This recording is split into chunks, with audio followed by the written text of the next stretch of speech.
Bonjour à tous, très belle journée à vous. Hier, au cours d'une cérémonie à la salle des pas perdus de la présidence de la République, le chef de l'État, Alassane Ouattara, a reçu les vœux de nouvel an des corps constitués, des représentants du corps diplomatique et des organisations internationales. On écoute le président de la République, Alassane Ouattara. Du corps diplomatique.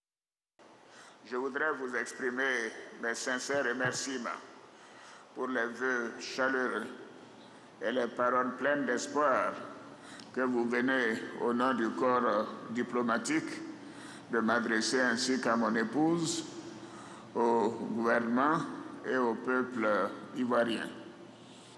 Je voudrais à mon tour former des vœux ardents de santé, de prospérité, de paix et de bonheur pour vous-même, pour tous les membres du corps diplomatique, pour vos familles respectives, ainsi que pour les chefs d'État, les souverains et les dirigeants des organisations internationales que vous représentez en Côte d'Ivoire.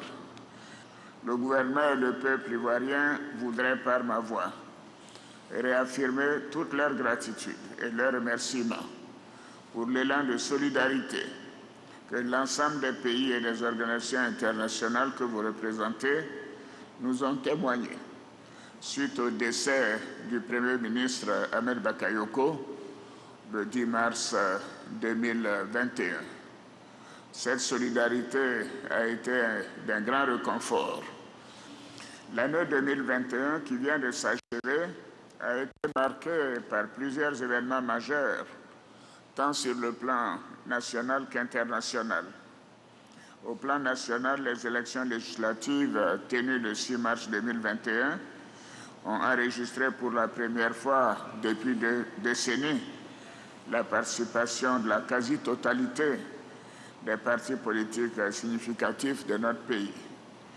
Ces élections inclusives se sont déroulées dans un climat apaisé grâce aux nombreuses actions du gouvernement et des leaders politiques en faveur de la réconciliation et au raffermissement de la paix.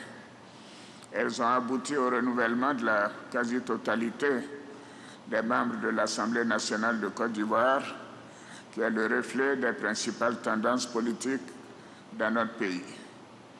Au niveau politique, je me réjouis du climat apaisé qui prévaut dans notre pays et que nous devons continuer de consolider avec la reprise du dialogue politique entre les principaux acteurs politiques et la société civile, conformément à notre vision d'une Côte d'Ivoire solidaire exprimée dans notre programme de société 2021-2025.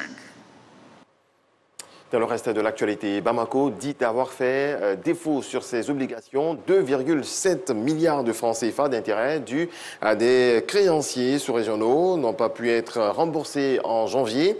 Une autre échéance de plus de 15 milliards de francs CFA n'a pas été honorée le 31 janvier, selon une note de l'UEMOA.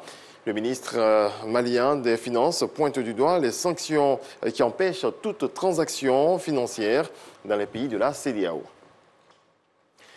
L'armée de la Guinée-Bissau a lancé hier mercredi une vaste opération, y compris au siège du gouvernement, selon un responsable militaire, pour retrouver les commanditaires et les protagonistes de la tentative du coup d'État qui a tué 11 personnes mardi et sur laquelle subsistent encore de nombreuses zones d'ombre.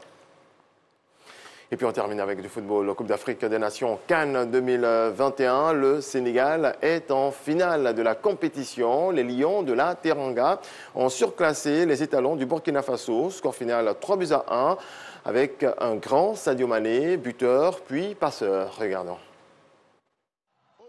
Le Burkina Faso et le Sénégal disputent la première demi-finale de la Coupe d'Afrique des Nations 2021. Un derby ouest-africain pour une place en finale. Les deux équipes se rendent coup pour coup jusqu'à ce que le portier Hervé Kofi ne cède sa place suite à un télescopage avec Sékou Kouyaté.